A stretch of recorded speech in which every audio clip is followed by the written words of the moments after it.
Graça e paz, meus irmãos. Estamos aqui convidando a todos para iniciar a nossa escola bíblica dominical.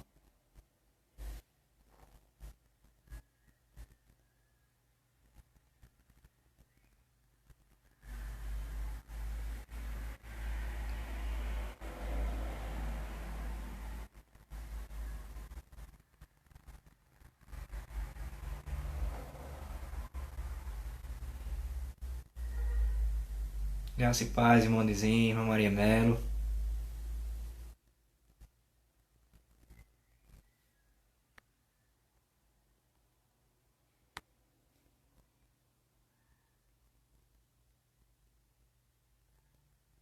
Amém, minha irmã? Então, tá todo mundo ouvindo bem?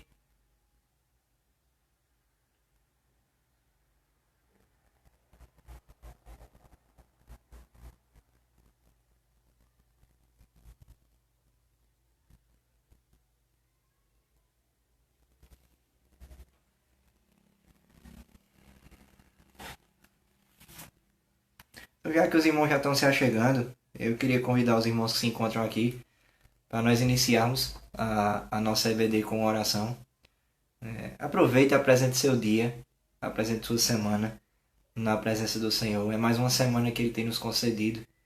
Mais uma semana que nós estivemos sob o cuidado do Senhor, a boa mão nesse complicado, nesse tempo tão dificultoso, né? Nós estamos enxergando cada dia mais o Senhor trabalhando nas nossas vidas. Então eu convido você a orar nesse momento, a apresentar sua oração de gratidão diante do Senhor, entendendo que Ele tem cuidado das nossas vidas. Amém? Mas nós te damos graças. Bendizemos o Teu nome nessa manhã. Somos gratos, Senhor, pela semana que o Senhor nos concedeu. Gratos, ó Deus, por cada dia, seja ele de trabalho, seja ele em casa. Podendo, ó Deus, desfrutar desse momento de reflexão que o Senhor tem nos proporcionado. Queremos ser gratos também ao Senhor pela manhã que o Senhor nos concede nesse dia. Dia do Senhor. Dia que o Senhor fez para que a tua igreja pudesse adorar o teu santo nome, entronizar a tua majestade. Dia, ó Deus, que o Senhor permitiu que nós estivéssemos aqui, partilhando um pouco mais da tua palavra, estudando um pouco mais da tua palavra, crescendo no conhecimento e na graça daquele que é o nosso Salvador. Então nós queremos rogar ao Senhor nessa manhã, que a tua boa mão seja conosco, que o teu Espírito Santo possa estar nos direcionando. Tu que és, Senhor, nosso professor por excelência, nos ajuda. Tem misericórdia da nossa vida, que nós possamos, ó Deus, aprender um pouco mais de Ti, aprender um pouco mais sobre a história da Tua igreja, aprender um pouco mais sobre aquilo que nós precisamos para aplicar sobre os nossos dias, meu Senhor amado. Queremos, ó Deus, te pedir também por todos aqueles que estão em casa nos assistindo, aqueles que estão trabalhando, se porventura estiver alguém. Ó Deus, que a tua boa mão esteja sobre a vida de cada um deles, que o teu Espírito Santo possa estar, ó Deus, abrindo o entendimento de cada um, para que cada um possa compreender a tua santa e poderosa palavra. Assim nós te oramos, ó Deus, certos de que o Senhor está conosco, no nome daquele que vive e reina para todo sempre. Amém. Amém, meus amados? Então, como os irmãos já vêm acompanhando nas nossas aulas, nós estamos trabalhando, irmãos, na nossa escola bíblica, o porquê que a igreja deve continuar estudando a palavra. Por que a igreja ela deve continuar zelando pelo princípio de educação cristã? Na primeira semana desse mês de março, nós começamos a trabalhar desde o Antigo Testamento, trazendo as bases educacionais do povo hebreu.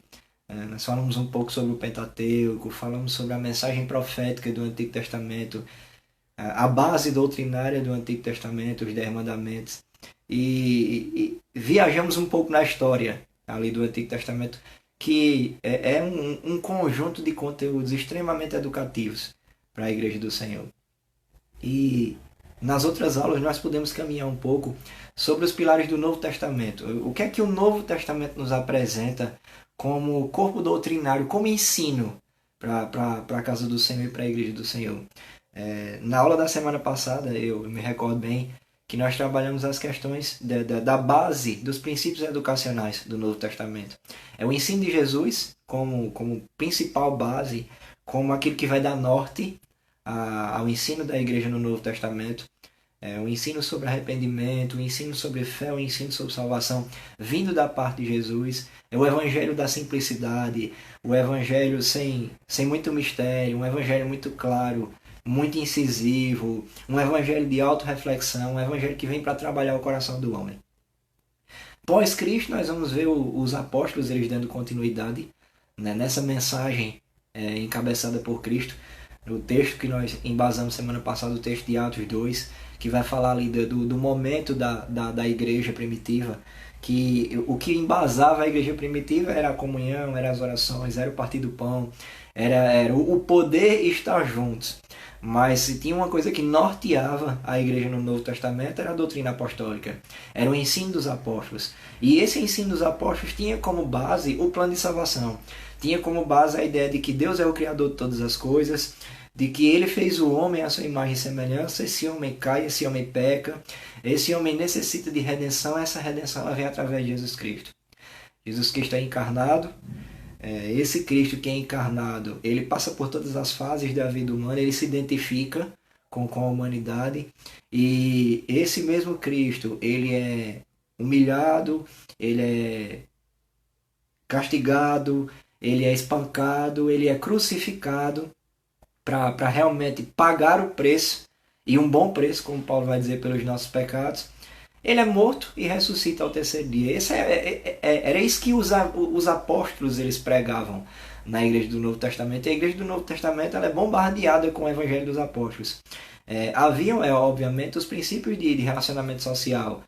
A ideia dos apóstolos também era essa, de estabelecer uma igreja forte, de estabelecer uma igreja que ela pudesse ser aperfeiçoada ao longo dos dias. Então, a partir daí, vão se começar as pregações sobre o Espírito Santo. A partir daí, vão se começar as pregações sobre os deveres cristãos, sejam eles dentro da igreja, sejam eles dentro do seio familiar ou com relação à própria sociedade. E aí nós vamos estabelecer os ensinos apostólicos no Novo Testamento. E por fim, nós vimos a questão da revelação, o ensino de Apocalipse. O Apocalipse ele fecha o Novo Testamento, trazendo aquilo que nós chamamos de base escatológica. Os ensinos sobre os últimos dias, os ensinos sobre salvação, os ensinos sobre o comportamento da igreja, os ensinos sobre aquilo que haveria de acontecer com a igreja cristã. Então, a revelação do Apocalipse, ela traz para a igreja do Senhor segurança, ela traz para a igreja do Senhor esperança, mas ao mesmo tempo ela mostra à igreja do Senhor como a igreja deve se comportar diante de tempos difíceis, diante de crises, diante de adversidades. O que não tem nada de muito diferente do contexto que nós estamos vivenciando hoje. São momentos em que a cada ano nós enfrentamos fases diferentes, fases complicadas, e nós precisamos realmente estar estabelecidos no Senhor para que possamos continuar a nossa caminhada até que Ele venha para buscar a sua igreja. Então hoje, como proposta, irmãos, nós temos que continuar trabalhando a questão de educação cristã, o porquê que a igreja deve continuar estudando na atualidade. Mas hoje eu queria viajar um pouquinho com os irmãos no período pós-bíblico. Eu queria tratar com os irmãos 4 períodos históricos e ver o que é que eles podem trazer para a nossa vida e ver o que é que nós podemos realmente aplicar sobre a igreja de hoje, sobre as questões de ensino dentro da igreja. Então, como base, eu queria convidar os irmãos a fazer a leitura do texto de Tito, capítulo 2, versículo 11 ao versículo 15.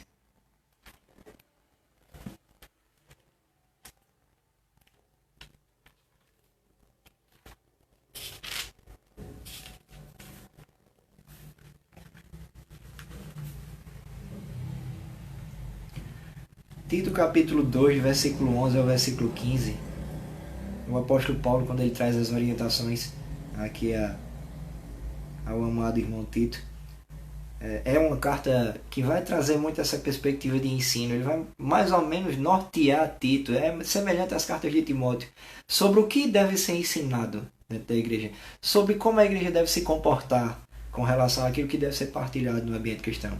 E no capítulo 2, Paulo vai no versículo 11 dizer assim: porquanto a graça de Deus se manifestou salvadora a todos os homens, educando-nos para que, renegadas a impiedade e as paixões mundanas, vivamos no presente século de forma sensata, justa e piedosa, aguardando a bendita esperança e a manifestação da glória do nosso Deus e Salvador Cristo, o qual a si mesmo se deu por nós, a fim de redimir-nos de toda a iniquidade e purificar para si mesmo um povo exclusivamente seu, zeloso e de boas obras.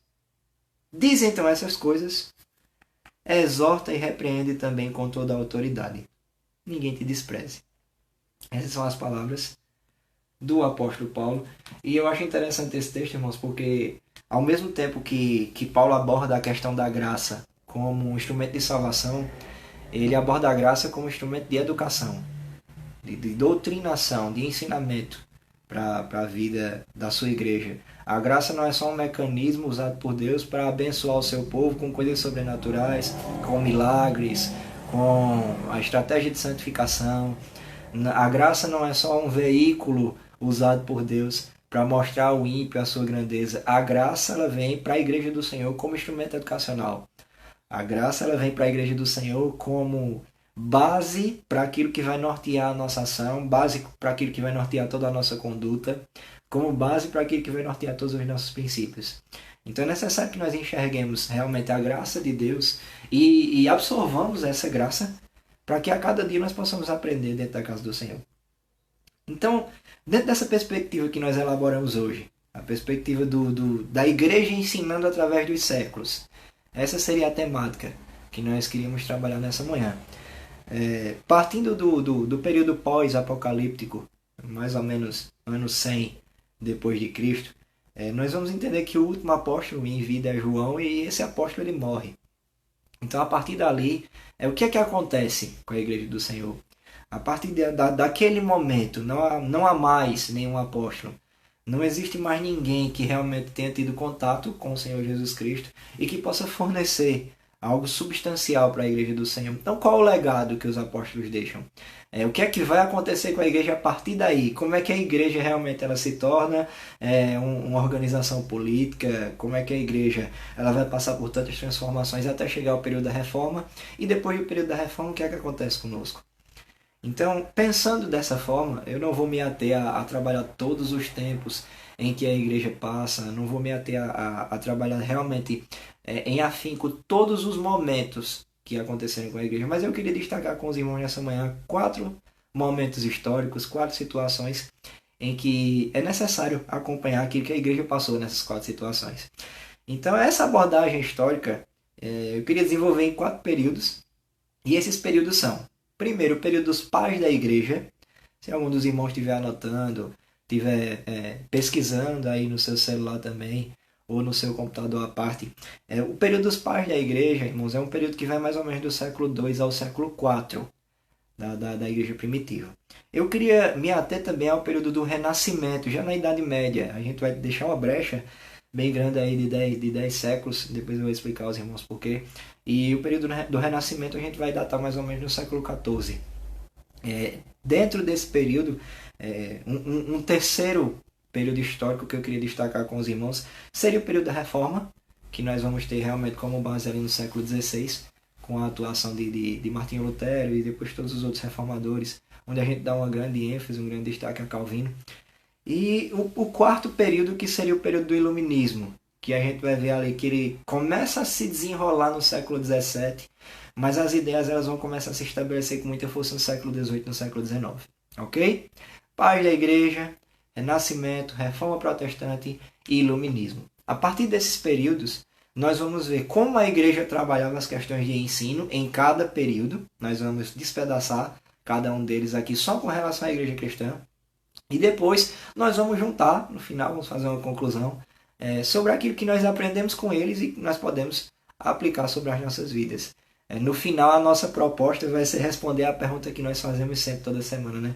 Por que a igreja cristã ela deve continuar estudando a palavra de Deus? Por que a igreja cristã ela deve continuar aprendendo, ela deve continuar sendo doutrinada? Por que a igreja cristã ela precisa cada dia mais, substancialmente, da palavra do Senhor, da valorização dos cultos doutrinários, cultos de estudo, seja em que dia for, a escola bíblica dominical, por que ela precisa existir realmente dentro da igreja do Senhor? Então, o primeiro período que nós separamos é o período que nós chamamos de paz da igreja, e são homens que aparecem no período pós-apostólico. Alguns deles tiveram ainda algum contato com os apóstolos, não um contato muito incisivo, mas um contato que traz uma substancialidade. E esses homens, eles começam a dar continuidade à estrutura doutrinária da igreja que sai do Novo Testamento. Essa igreja agora ela começa a ganhar muita força na sociedade. É uma igreja que começa a estabelecer no Império Greco-Romano.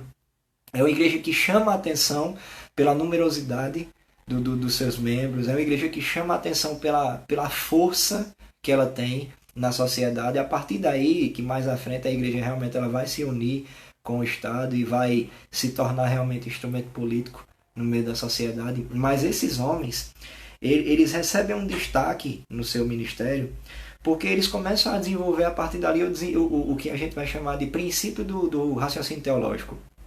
A teologia em si, ela começa a ser trabalhada, obviamente, com Cristo e com os apóstolos, na perspectiva bíblica, mas quando a gente passa do período bíblico, esses homens são aqueles homens que eles vão começar a pensar sobre o que é teologia fora da escritura, eles vão começar a desenvolver raciocínios. Obviamente, alguns deles tiveram raciocínios falhos. Alguém por aí já disse que todo pregador tem a sua heresia, e nós bebemos muita coisa dos pais da igreja, mas obviamente nós bebemos aquilo que deve ser aproveitado. Nós pegamos e fazemos um compilado daquilo que era ensinado pelos pais da igreja e pegamos e fazemos essa aplicação para as nossas vidas dentro daquilo que a Escritura nos apresenta. Então esses homens eles começam a trazer os seus ideais para a igreja a partir do século II, e o conteúdo desses homens era com a base do Evangelho dos Apóstolos, mas eles tentavam nortear o ensino bíblico dentro da igreja pós-apostólica, estabelecendo algumas bases. E as principais bases para esses homens, que nós chamamos de pais da igreja, eram, primeiro, um saber da salvação que não estivesse apoiado em nenhum tipo de filosofia. Esses homens, eles entendiam que a igreja do Senhor, ela não pode viver na perspectiva aleatória a salvação. Ela não pode viver sem estudar, sem pensar, sem raciocinar sobre os papéis básicos da vida. Como nós chegamos até aqui, o que é que nós devemos fazer aqui, para onde nós vamos, quando nós saímos daqui, dessa vida. Então, os pais da igreja, eles tinham essa preocupação com o anúncio da salvação à sua igreja.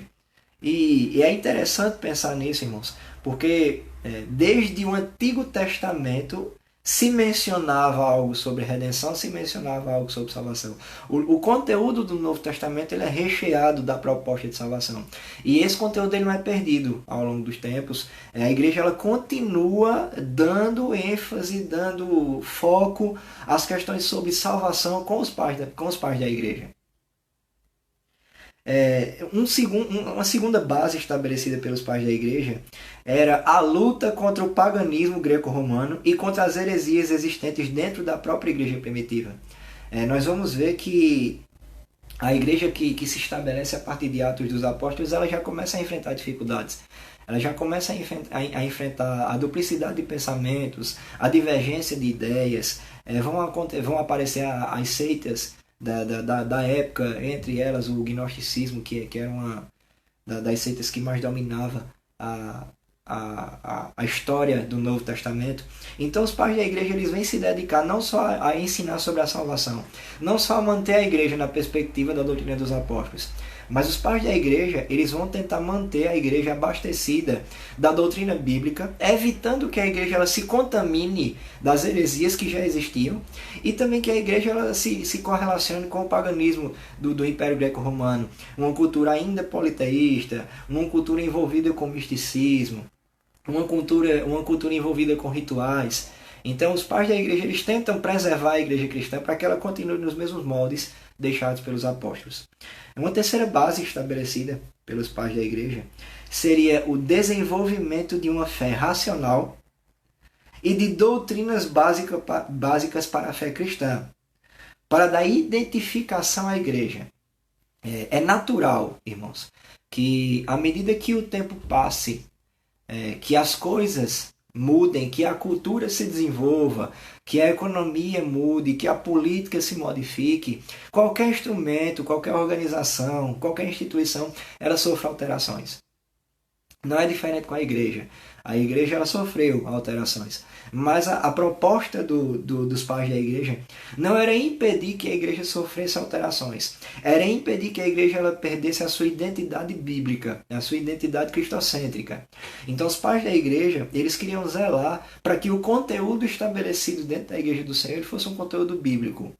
Para que esse conteúdo bíblico ele fosse estabelecido naquilo que a Escritura nos apresenta como base substancial, e para que esse conteúdo ele desse uma cara à igreja. A igreja ela pudesse se posicionar como uma organização que vive no meio da sociedade, mas que é reconhecida pela sua diferencialidade, pela sua particularidade.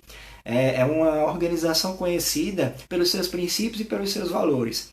Então esses pais da igreja eles começam a desenvolver aquilo que os apóstolos começaram a desenvolver. Eles começam a desenvolver conceitos éticos para a igreja.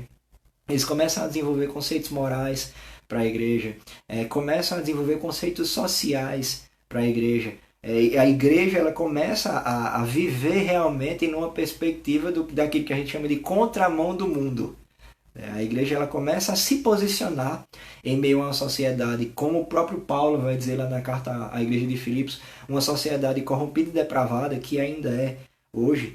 Essa igreja ela começa a se posicionar como luz no meio dessa sociedade, como fonte, como base daquilo que vai fornecer estrutura para uma sociedade que realmente quer ser tratada, quer ser trabalhada, quer ser regenerada.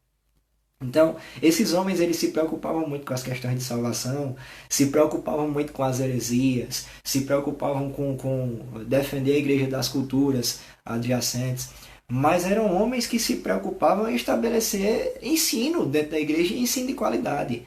O desenvolvimento de um pensamento de fé racional. A fé ela não é só algo místico, a fé ela não é só movida a milagres, a fé ela não é só movida àquilo que é espiritual, mas a fé ela é movida à reflexão. A fé ela é movida ao estudo contínuo das Escrituras.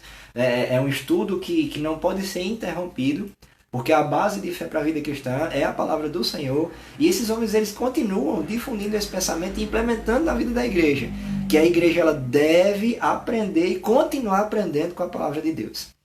Esses homens eles também estabelecem uma outra base nos seus conteúdos, e essa base é defender a fé cristã diante das ações do Estado e perante a sociedade. É a questão de apologia. A apologética não é uma matéria que nós estudamos nos seminários, nas faculdades. Hoje em dia, a apologética é algo que vem desde a fundamentação da fé cristã, e esses homens eles começam a desenvolver agora conceitos apologéticos. O que é que nós precisamos fazer para defender a igreja do Senhor daquilo que a política vem pensar, daquilo que o Estado vem pensar e daquilo que a sociedade vem pensar acerca da igreja. São criados vários conceitos, a grande maioria deles filosóficos, e esses homens eles vêm a proteger a igreja. E como é que se faz essa proteção da igreja? Como é que se faz a apologia? A apologia é impossível se fazer sem a presença da Escritura. A Escritura é o foco para que possamos defender, para que nós possamos defender a nossa fé. Então esses homens eles começam a difundir cada vez mais o pensamento de que é necessário estudar, de que é necessário pensar, é necessário refletir, é necessário estar com a Escritura aberta, é necessário raciocinar com a Escritura. E aí se confirma o texto que nós estamos lendo aqui nessa manhã. O texto onde Paulo vai dizer a Tito que é necessário que a graça do Senhor ela não seja só salvadora dos homens. Ela seja uma graça educadora, ela seja uma graça doutrinadora das nossas vidas. Ela seja uma graça que nos abastece com a palavra de Deus e que faz com que essa palavra de Deus ela tenha efeito nas nossas vidas. E esses homens eles zelam pela divulgação dessa graça, a graça de Deus que vem através da sua palavra, a graça de Deus que vem através do conhecimento do próprio Deus. E assim esses homens usam esse conhecimento para defender a igreja do Senhor em tempos de crise. E uma última base estabelecida pelos pais da igreja é aquilo que nós chamamos de uma compilação de princípios éticos e morais que fizessem com que a igreja ela se separasse da sociedade comum, nós vamos dizer assim. Eles não defendem a tese de que a igreja ela é uma instituição à margem da sociedade. Não. Algumas pessoas vão até dizer que os pais da igreja, eles queriam fazer tipo uma blindagem da igreja para que a igreja não se contaminasse com o pecado que vinha de fora. Mas isso é impossível em qualquer tempo, em qualquer época. Nós não vamos conseguir tirar a igreja, desassociar a igreja da secularidade.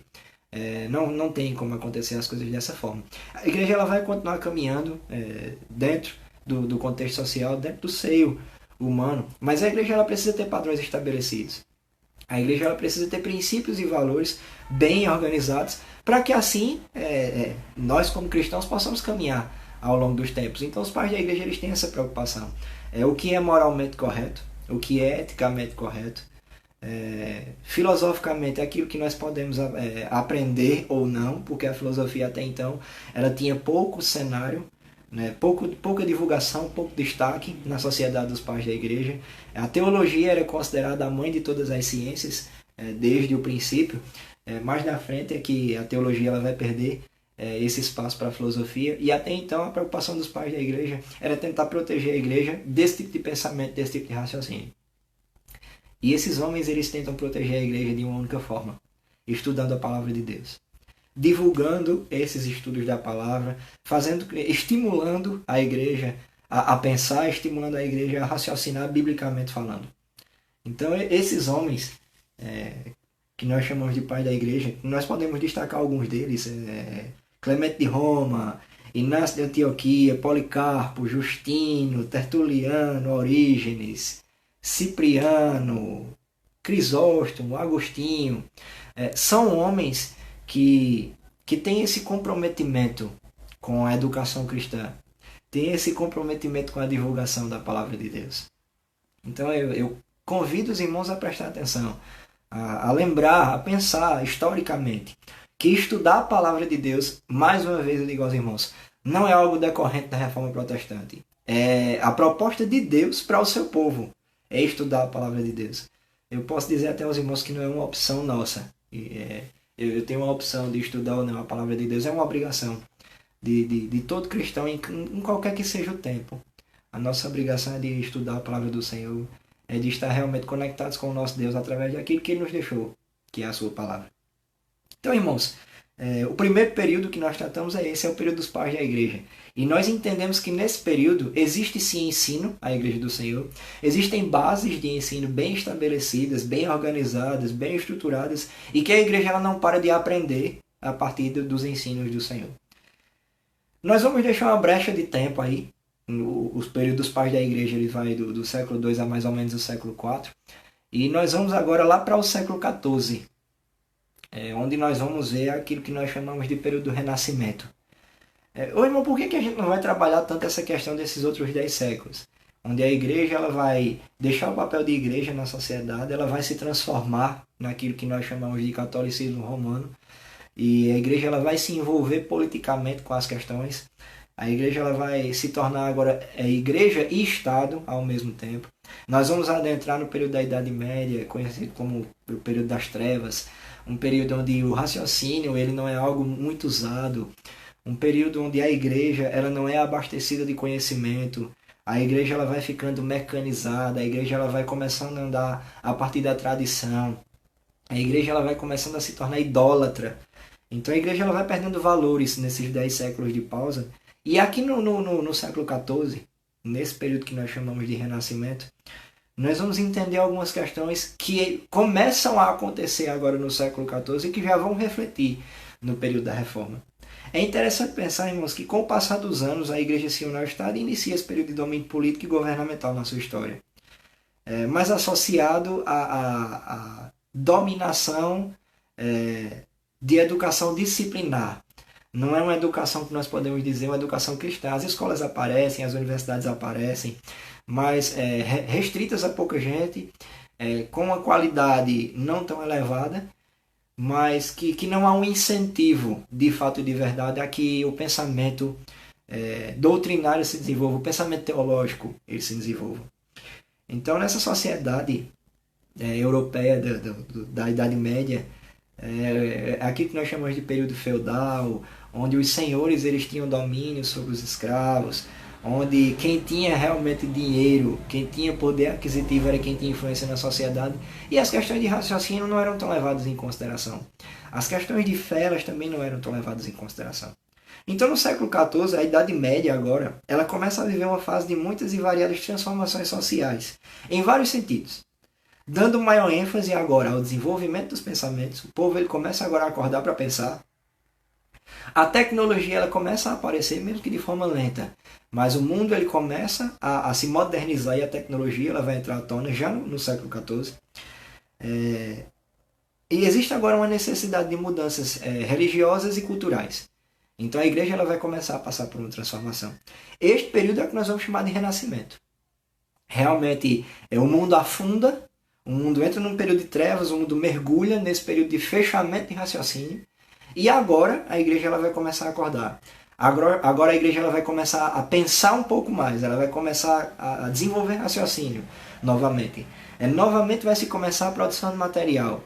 Então a partir daí algumas transformações já vão acontecer na igreja do Senhor. Então não há de fato um grande crescimento da igreja nesse período. Principalmente com relação à educação cristã. Mas nós podemos citar alguns pontos que vão nos levar a estabelecer aquilo que foi a base da reforma protestante, aqui no período do Renascimento. No século XIV, como é que se fornecia então o pensamento teológico? A igreja que ainda tentava sobreviver de forma teológica, de forma doutrinária. Primeiro, era necessário pensar aqui nesse período que urgentemente se precisava separar as escolas das igrejas. A igreja ela dominava o contexto político e dessa forma ela manipulava aquilo que poderia ou não ser divulgado à sociedade. Então, os teólogos que começam a aparecer aqui no século XIV, nesse momento de renascimento, eles trazem a proposta de separar agora a igreja do ambiente acadêmico, a igreja do ambiente de ensino, mas um ensino mecanizado. A igreja ela precisa voltar a ter identificação, a igreja precisa voltar a ter identidade. E essa mesma igreja ela precisa agora voltar a ter as suas bases doutrinárias bem estabelecidas, bem identificadas. Então, era um processo muito complicado, muito fechado o ambiente da igreja-estado. Era um ambiente extremamente legalista. Quando nós andamos um pouco, nós vamos ver que o latim agora é estabelecido ali como forma idiomática para se passar os cultos ritualísticos às pessoas. E é necessário pensar nesse momento que a igreja ela vive uma estagnação de raciocínio. A igreja ela vive um momento onde não se raciocina mais, se cultua de forma mecanizada. É como se a igreja ela tivesse voltado ao período que Isaías vai trabalhar no capítulo 1. A igreja ela entra dentro do templo de forma mecânica, de forma não espiritual. Ela entra, ela escuta algo e ela sai, e ela não é trabalhada de forma alguma. Tem um irmão comentando aqui, o irmão Emanuel, ele está dizendo que a Bíblia é o nosso livro de estudo. Ele vai dizer que George Miller estudou a Bíblia 200 vezes e estudava diligentemente. É um excelente comentário, o comentário do irmão Emanuel. Porque quando nós olhamos esses períodos históricos e nós vemos que quando a Escritura ela foi tirada da igreja, a igreja ela perde sua identidade. A igreja, quando nós olhamos a igreja sem Bíblia, parece que nós não podemos imaginar um povo cristão, né, que vive sem a Escritura. Mas existem momentos na história em que a igreja ela conviveu sem a Escritura. Esse é um dos momentos. Então esses teólogos que começam a aparecer agora no momento do Renascimento são teólogos que querem de volta a autonomia de estudar a palavra, a autonomia de mexer com a Escritura sem ser necessariamente no ambiente acadêmico. Defendem o livre acesso da Escritura a toda a população.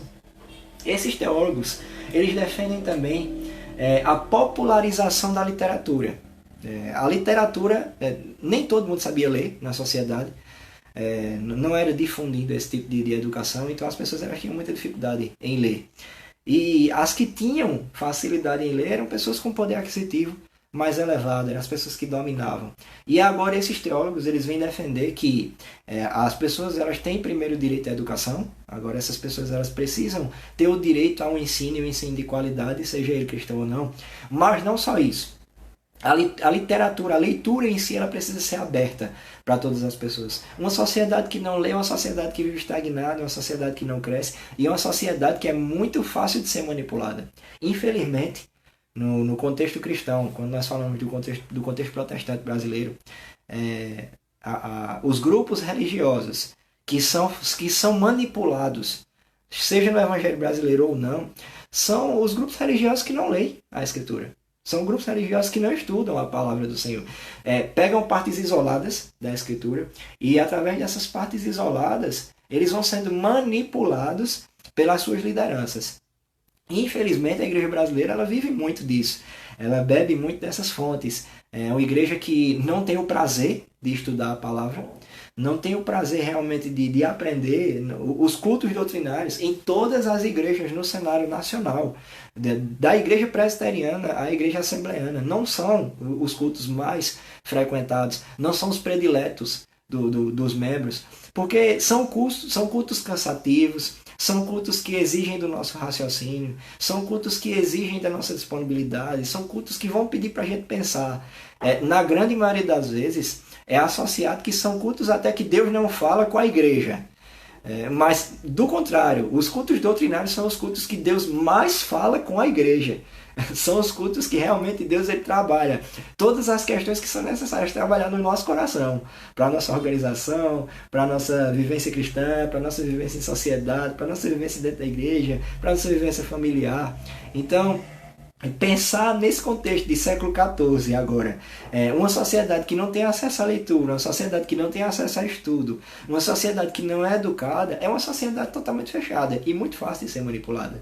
Aqueles que têm um certo poder aquisitivo dominam aqueles que não têm nenhum tipo de poder aquisitivo. E esse era o cenário que a igreja vivenciava.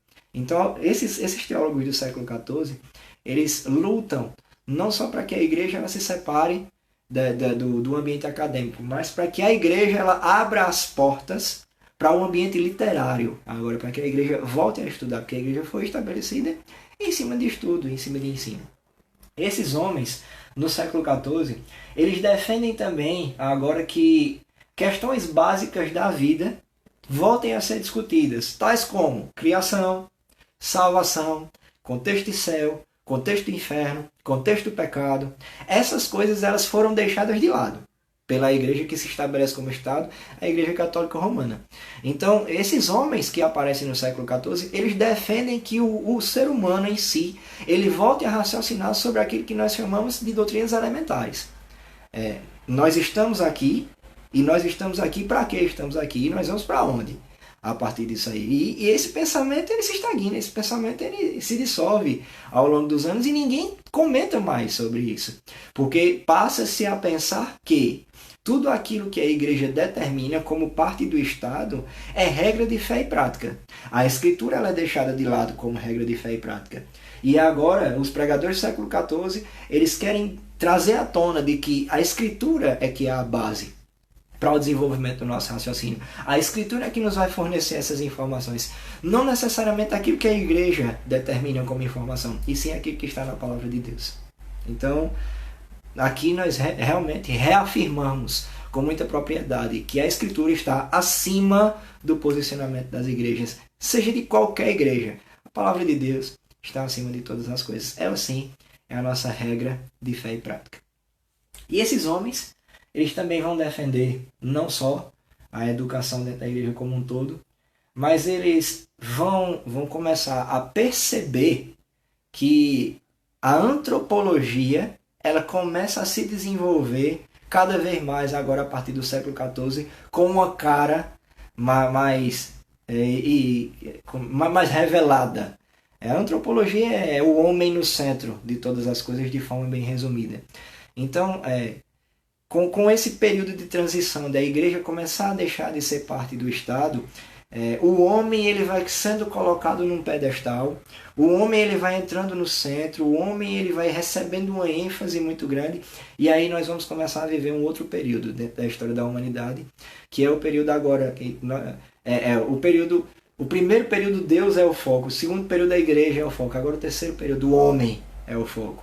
E é um período muito perigoso e nós podemos dizer que hoje nós estamos vivenciando o auge desse período, O homem hoje ele é o centro de todas as coisas. A filosofia ela não busca mais estudar Deus e a partir de Deus as outras coisas. A filosofia ela apresenta, né, a argumentação de que nós estudamos o homem e a partir do homem se desenvolve todos os outros raciocínios. E isso é um pensamento muito perigoso dentro da igreja. Nós estamos realmente difundindo agora pensamentos humanistas dentro da igreja e o sentimentalismo, o emocionalismo, no nosso contexto, ele começa a invadir o seio da igreja e parece que nós pensamos mais em nós mesmos do que na própria perspectiva de salvação, do que no Senhor realmente como Senhor e Salvador das nossas vidas. E então esses homens eles veem também não só o crescimento da antropologia, né, eles veem também agora o princípio, aquilo que nós vamos chamar de comecinho das indulgências lá na Igreja Católica. As indulgências é o mecanismo que a Igreja Católica utilizava para comercializar a salvação, comercializar a redenção, comercializar o perdão dos pecados. A igreja ela começa a perceber que ela está perdendo o seu quantitativo, a sua atratividade. Então a igreja, como forma de manipulação da sociedade, ela começa agora a estabelecer vínculos que vão determinar realmente quem é salvo e quem não é salvo, que essas questões não são determinadas pela igreja. E a igreja ela vai tentar manipular a sociedade dessa forma, e ela tenta manipular a sociedade através das indulgências. Essas indulgências elas tinham um objetivo. Né? O objetivo dessas indulgências era financiar os planos econômicos da igreja católica da época. Muitos vão falar na construção da Basílica de São Pedro, mas não existia só a construção da Basílica de São Pedro. A riqueza da igreja na época era grande, então os gastos do clero na época eram enormes. Então esses gastos precisavam ser financiados de alguma forma. Então a igreja, para não perder a sua influência na sociedade, para conseguir ainda o seu papel na sociedade, para manter as pessoas vinculadas à igreja, a igreja vai começar a comercializar a salvação agora. E com o retorno do pensamento, né, no contexto céu e inferno, as pessoas elas ficam aterrorizadas com esse contexto, então são fáceis de ser manipuladas. Então, esses homens do século XIV, eles tentam trazer a igreja para a perspectiva de continuar estudando a palavra de Deus para se livrar desse tipo de raciocínio. Então, saindo do século XIV, saindo do período que nós chamamos de Renascimento, nós vamos agora para o período que alguns consideram como um período de grande destaque na história da igreja cristã protestante, que é o que nós vamos chamar de Reforma Protestante. O período da Reforma, que tem de fato o seu auge no século XVI, ele começa aqui no Renascimento, no século XIV, mas ele se estabelece de fato no século XVI com a pessoa de Martinho Lutero. Teoricamente um monge que se isola, que vive ali os seus momentos de questionamento, e Lutero ele começa a se deparar com essas questões de uma igreja que não tem acesso ao conhecimento, de uma igreja que não tem acesso ao estudo da palavra, de uma igreja que não lê, uma igreja que não aprende, uma igreja que não tem identificação com Deus, uma igreja que não sabe praticamente nada acerca de Deus. Lutero começa a observar o contexto social da época. Lutero tem uma irritabilidade com o clero da época, né? Ele começa a acompanhar algumas celebrações em latim, onde se dizia 2 ou 3 palavras. Muitos do clero iam celebrar até os rituais embriagados, e Lutero começa a ter insatisfação com essas coisas. E aí ele começa a difundir agora de que a igreja ela precisa acordar para a iluminação do Espírito Santo, e que essa iluminação ela precisa ser clara e plena no meio do seu povo, e que o povo precisa retornar urgentemente às Escrituras. Então a Bíblia ela agora é traduzida para o alemão, ela começa a ser divulgada, tem toda aquela questão das 95 teses, tem toda aquela atribuição ao texto bíblico, justo viverá pela fé, e essa fé que Lutero fala não é uma fé de loucura, não é uma fé de rebeldia, não é uma fé de revolução, como muitos vão enxergar Lutero como um maluco que apareceu e de forma espiritual. Não, Deus falou com Lutero e Lutero agora vai se levantar contra a igreja e vai sair gritando com todo mundo. Não. O momento que Lutero vive é um momento racional. É um momento onde Deus fala realmente com Lutero, mas fala através das Escrituras. E Lutero ali ele começa, através da atuação do Espírito na sua vida, a propagar aquilo que a Escritura deve ser para a sua igreja. E a partir daí nós vamos estabelecer o período que nós consideramos e chamamos de Reforma Protestante. A partir dali a igreja ela se separa do Estado, ela volta a ganhar força na sociedade. A igreja luterana ela aparece com muita força, a partir da igreja anglicana, e vão se separar várias denominações, as denominações vão criar suas características próprias, mas a igreja em si, ela vai se estabelecer de forma protestante, de forma separada, em cima daquilo que nós chamamos de pilares da reforma protestante, que nós já conhecemos, que são só a escritura, só a graça, só Cristo, somente a Deus a glória, só a fé. Esses pilares da reforma protestante, eles vão dar norte àquilo que a igreja vai começar a ter de identidade, mas as bases de ensino da Igreja da Reforma, elas não são só os 5 pilares da Reforma Protestante. Essa igreja que começa agora a ganhar muita força no contexto do século XVI, XVII, XVIII, é uma igreja que se preocupa, primeiro, necessidade de retorno e estudo das Escrituras urgente e imediato. Todas as pessoas elas precisam ter acesso à Escritura, todas as pessoas elas precisam meditar na palavra do Senhor de dia e de noite, assim como nos orienta o salmista. Essa igreja, ela necessita urgentemente também rompimento com o misticismo, idolatria e alienação. É uma igreja que ela precisa entender que é necessário raciocinar e se autoavaliar para poder vivenciar uma experiência de fé real com o Senhor. A experiência de fé, ela não é só algo espiritual, ela também é espiritual, mas a experiência de fé é algo espiritual e racional. Ela não acontece só no ambiente espiritual. Ela acontece de forma que Deus trabalha também no nosso intelecto e que trabalhando no nosso intelecto, tudo isso vai refletir nas nossas ações cotidianas. Então essa igreja começa a pensar dessa forma. Essa igreja do século XVI, período da Reforma Protestante, ela também começa a compreender o seu papel moral, familiar e social. Tudo isso foi deixado para trás. Tudo isso foi estabelecido na Idade Média por aquilo que o Estado determinava como papel. A mulher tem esse papel, o homem tem esse papel, os escravos têm esse papel, o clero tem esse papel. Agora não, agora a igreja ela começa a olhar para a Escritura novamente. E a Escritura é que começa a determinar qual é o papel do homem, qual é o papel da mulher, qual é o papel dos filhos, qual é o papel da igreja na sociedade, que tipo de influência a sociedade deve ter na igreja ou não, e que tipo de influência nós como igreja precisamos exercer na sociedade. Então a igreja ela começa mais uma vez a estudar a palavra. E eu digo aos irmãos que o período da Reforma é um período que dá muita satisfação em falar dentro da igreja, mas não só o período da Reforma. Todo o desenvolvimento da história da igreja estudando a palavra, irmãos, dá muita satisfação de compartilhar com os irmãos. Porque nós entendemos que o povo de Deus, ele nunca parou de estudar a Escritura. Independente do que acontecesse ao longo dos anos, nós vivemos alguns períodos ruins, né? Mas a igreja ela não para de crescer, a igreja ela não para de aprender. Então é necessário que nós nos lembremos disso nos dias de hoje. Essa igreja do século XVI, ela é uma igreja agora que começa a passar por uma renovação religiosa. E essa renovação, ela vem por meio do ensino e da reflexão. Então, aqui acontecem 2 retornos sérios e muito importantes para a igreja, irmãos. A igreja ela retorna ao contexto da pregação e ao contexto da pesquisa. A igreja, ela redescobre o prazer, a glória, a satisfação em Deus, na pessoa bendita de Jesus Cristo, né? nas doutrinas da graça, nas doutrinas que são estabelecidas na palavra de Deus. Então a igreja ela volta a se parecer aqui com a ideia da igreja estabelecida em Atos dos Apóstolos, com o ideal que é prerrogativa de Deus para as nossas vidas. Então no período da Reforma Protestante, a igreja ela começa a ganhar realmente cara de igreja novamente. Daqui do período da Reforma Protestante, irmãos, nós vamos caminhar mais um pouquinho. Nós estabelecemos 4 períodos históricos para conversar nessa manhã. Né? O período dos pais da igreja, o período do Renascimento, o período da Reforma.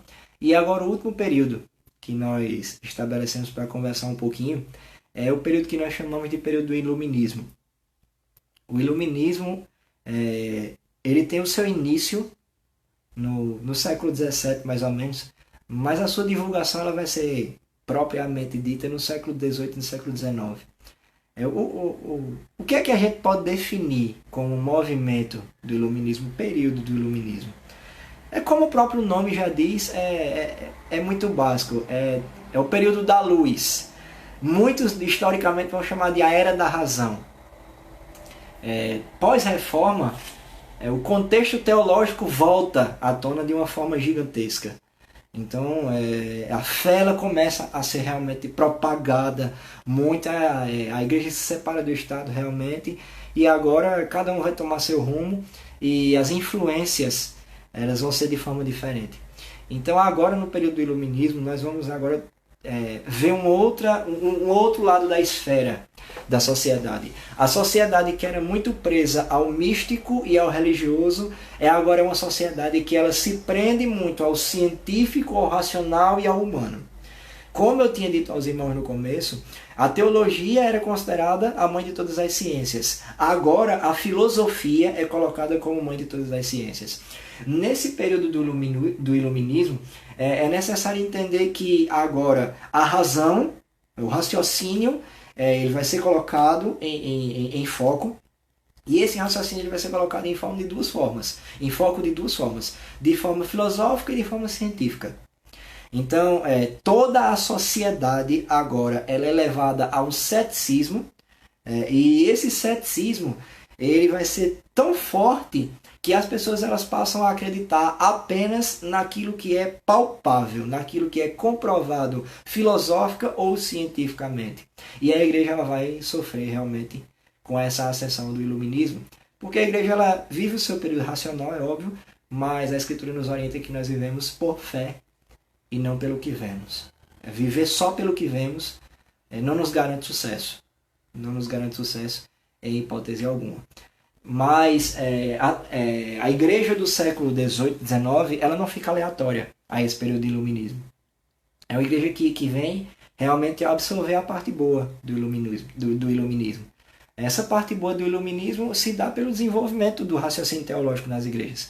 É óbvio que vai existir a má teologia, e uma teologia de péssima qualidade.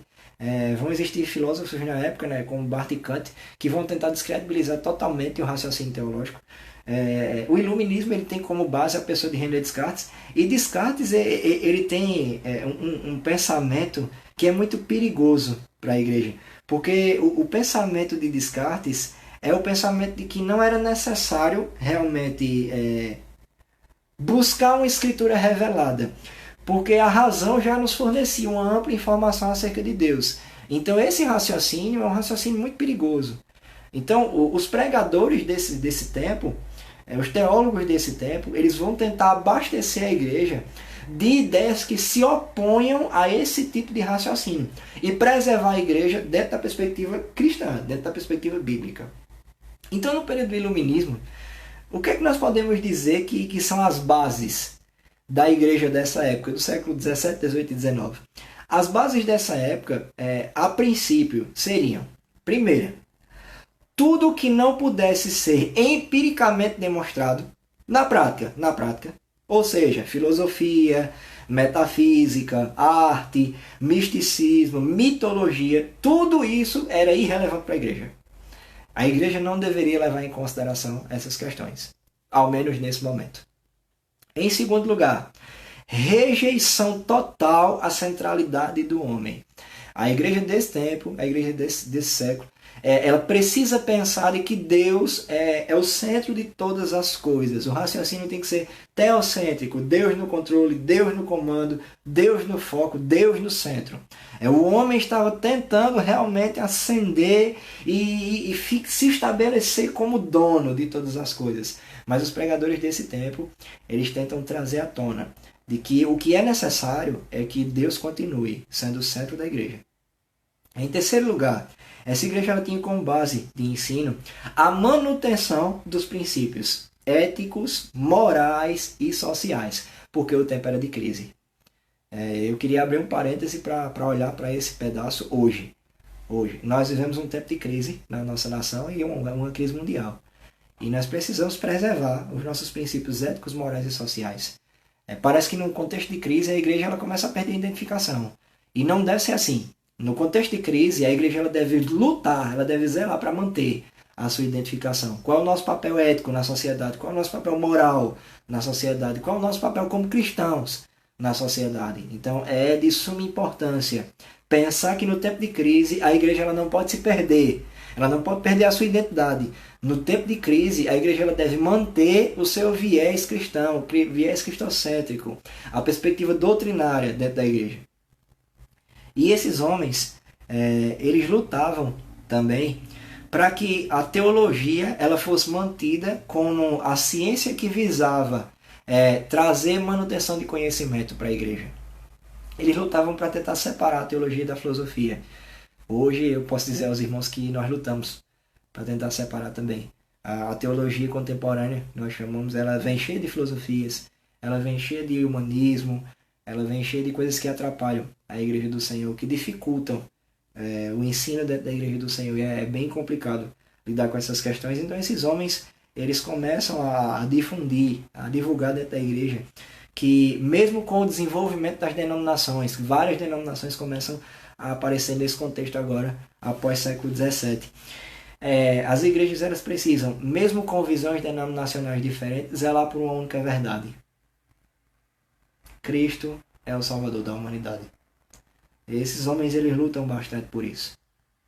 E eu queria lembrar aos irmãos que esses períodos históricos eles trazem grande conteúdo, eles trazem uma grande quantidade de ensinamento para as nossas vidas. Então, irmãos, nós partilhamos o período dos pais da igreja, com esses homens mantendo uma base educacional para a igreja primitiva.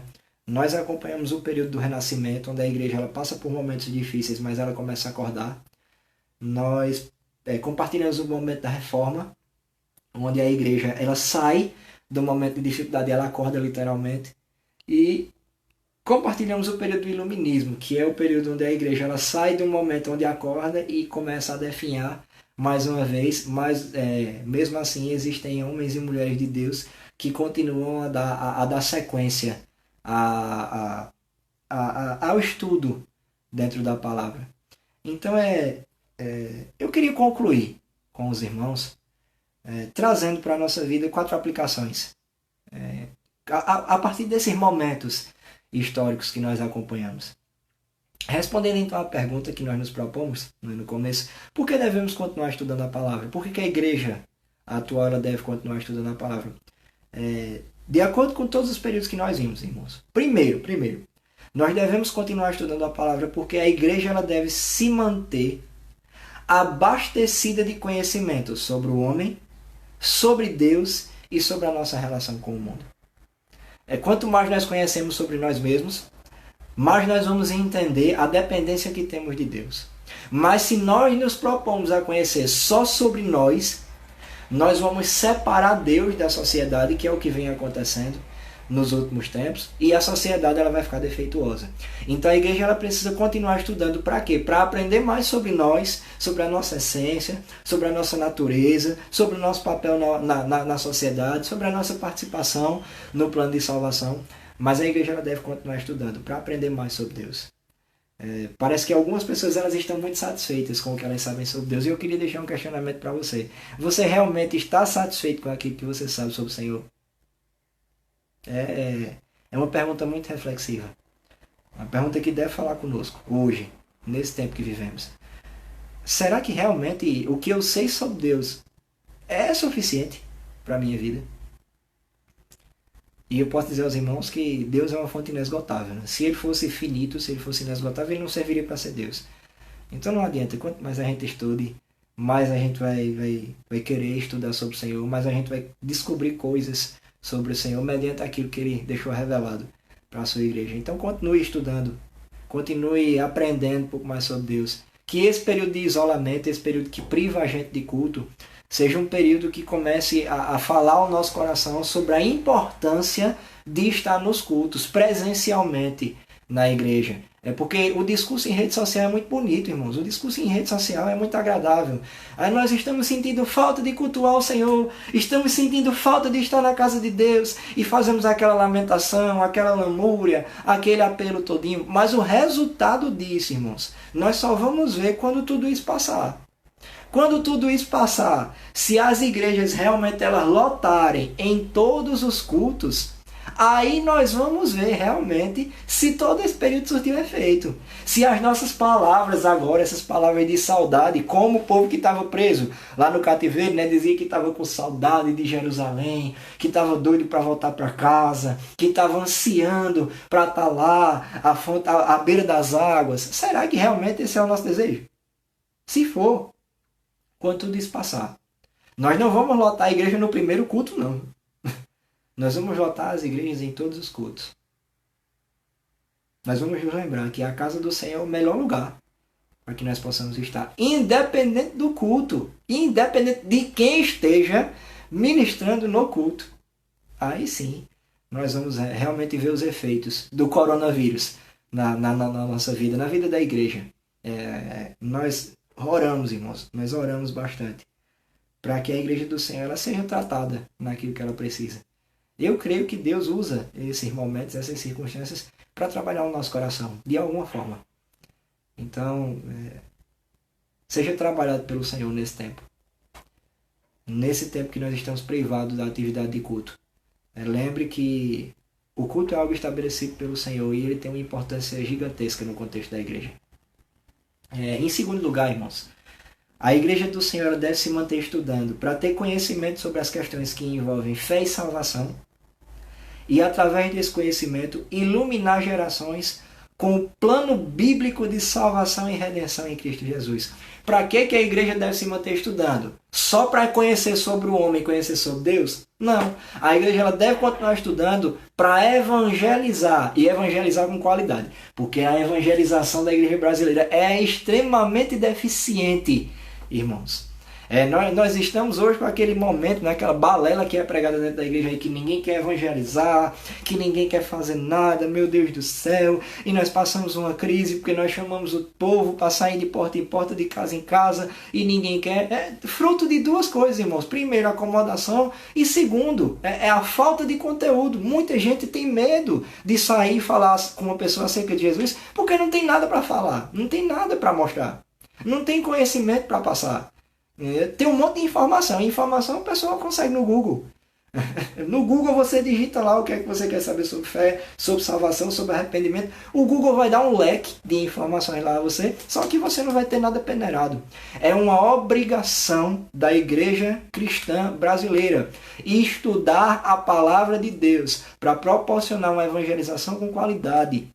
Os nossos vizinhos, eles não precisam escutar somente que Deus os ama. Eles precisam escutar qual o projeto completo de Deus para a vida deles. A nossa família, ela não precisa saber só acerca dos seus pecados. Ela precisa escutar qual o projeto de Deus na sua completude para a vida deles. Todas as pessoas do nosso contexto, elas merecem uma evangelização de qualidade. Os apóstolos, eles não saem para evangelizar de qualquer forma. Eles são treinados pelo Senhor e eles saem com o conteúdo dado pelo Senhor. Os pais da igreja, eles não educam a igreja com qualquer tipo de coisa, com qualquer tipo de ensino. Eles se debruçam no Antigo Testamento e naquilo que eles têm de cânon para o Novo Testamento. E aí sim, eles saem divulgando a palavra do Senhor. E a igreja de hoje, ela se resume a evangelizar com um panfleto. Uma mensagem que na grande maioria das vezes nós não sabemos nem quem foi que fez. É muito difícil até parar para ler a mensagem que está ali no panfleto. A grande maioria de nós não lê a mensagem que está ali no panfleto e a gente entrega qualquer coisa a uma pessoa que passa, que deveria receber o melhor da parte de Deus. Porque nós, como igreja do Senhor, nós recebemos o melhor dele. Então nós devemos passar o melhor adiante. A igreja do Senhor ela deve continuar estudando, irmãos, para que a evangelização seja uma evangelização de qualidade.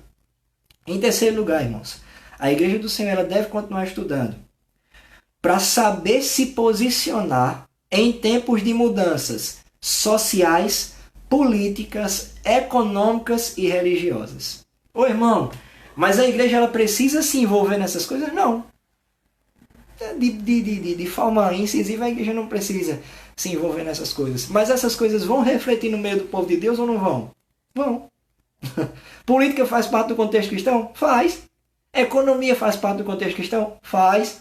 Problemas de sociedade, problemas de gênero, problemas de criminalidade, problemas de epidemias, fazem parte do contexto da igreja? É óbvio que fazem. As mudanças religiosas e culturais da nossa sociedade fazem parte do contexto da igreja? Fazem. Se nós não estudamos a palavra, Nós não temos condição de nos posicionar em nenhum tipo de situação dessa. O que deve reger o posicionamento da igreja é o estudo que nós temos da Escritura. É o que é que Deus tem a nos dizer sobre o nosso posicionamento social. O que é que Deus tem a nos dizer sobre o nosso posicionamento com relação às estratégias econômicas do nosso governo. O que é que Deus tem a nos fornecer sobre aquilo que nós consideramos boa política e má política. Então, a fonte que tem de ensino para a vida da igreja, irmãos, é a palavra. Nós não temos nenhuma outra alternativa. Não existem os caminhos, né? Só existe o caminho. O caminho é a pessoa vinda de Jesus Cristo, revelado na sua palavra. Então, só temos essa alternativa. Não temos nenhuma outra. Se nós não estamos pautados na Escritura, na palavra de Deus, nós estamos errados. É muito simples. E por fim, irmãos, por que a igreja ela deve continuar estudando? A igreja ela deve continuar estudando a palavra para se manter firme, perseverante e bíblica, se aperfeiçoando até que Cristo venha. Nós não sabemos quando isso vai acontecer. A Escritura não nos fornece datas. Ela nos fornece acontecimentos. São muito claros os acontecimentos com relação ao retorno de Cristo. Mas a igreja do Senhor ela tem responsabilidades até que Cristo venha. Se nós não cumprimos as nossas responsabilidades, irmãos, nós vamos acabar definhando. O medo tem assolado as igrejas nesse tempo de pandemia. O medo da questão econômica tem mexido também com a nossa fé, com a nossa estabilidade emocional. Mas uma igreja que estuda a palavra, uma igreja que tem conhecimento do seu Deus, uma igreja que estabelece as suas bases na doutrina bíblica, não significa que ela vai perder totalmente o medo. Significa que ela tem base, ela tem estrutura. Aquilo que o próprio Cristo vai apresentar no Sermão da Montanha. É uma igreja que é estabelecida sobre a rocha. E que as águas vão vir. Porque a tempestade acontece para quem está na rocha e para quem está na areia. Mas a igreja que ela está estabelecida na rocha, ela é uma igreja sólida, ela é uma igreja que persevera. E ela é uma igreja que se mantém bíblica ao longo dos tempos. Então, irmãos, eu creio que nós temos, biblicamente, socialmente, culturalmente e historicamente, bases para continuar estudando a palavra de Deus. Então, o convite que eu faço aos irmãos é esse. Tenham prazer em estudar a palavra do Senhor. Seja dentro da igreja, seja na sua casa, seja no seu momento de oração, seja no seu momento de reflexão. Nós não estamos aqui falando só do estudo teológico da palavra do Senhor. Nós estamos falando do estudo, do apego com a Escritura, do zelo com a Escritura. Pegue a sua Bíblia e enxergue ela como a maior fonte de conhecimento da sua vida. Tenha prazer em meditar nela de dia e de noite, como diz o salmista. Acorde pela manhã, faça o seu devocional ou em qualquer outro horário do seu dia, como você achar melhor. Mas não deixe de usar a Escritura Sagrada na sua vida. Lembre que ela e somente ela é a fonte de segurança para as nossas vidas. É a fonte de orientação para as nossas vidas. É a fonte que pode tirar o medo da nossa vida, que pode trabalhar a ansiedade no nosso coração. É a representação da ação de Jesus Cristo sobre as nossas vidas. Então pegue a sua Escritura, valorize ela, valorize sua igreja, valorize o local onde o Senhor colocou você para servir, o local onde o Senhor colocou você para abençoar, e participe dos cultos de estudo, não só da nossa igreja, mas também da sua igreja. Seja trabalhado pelo Senhor, todos nós precisamos. Mas a cada dia nós vivemos um processo chamado de santificação, sem a qual ninguém verá o Senhor. E a cada dia Deus tem trabalhado no nosso coração. Eu agradeço aos irmãos mais uma oportunidade. Peço que os irmãos continuem orando pelas nossas vidas. Queria pedir fazer um pedido de oração especial. Eu soube agora pela manhã logo cedo que mais uma das minhas irmãs está grávida. Eu vou ser tio novamente, irmãos. Então eu queria pedir aos irmãos que os irmãos estivessem orando pela vida de minha irmã, pela gravidez, para que seja tudo tranquilo. A irmã Elissandra, na nossa igreja, ela está grávida também. Então eu peço que os irmãos estejam orando também pela irmã Elissandra. Que a boa mão do Senhor esteja conduzindo, irmãos, essas irmãs que se encontram grávidas nesse momento, principalmente nesse contexto de saúde que nós estamos passando nesse momento. Deus abençoe os irmãos. Um grande abraço. Logo mais às 18 horas, nós temos o nosso culto de louvor e proclamação da palavra. 8ª Igreja Evangélica Congregacional Vale da Bênção. A alegria do Senhor é a nossa força. Grande abraço, irmãos.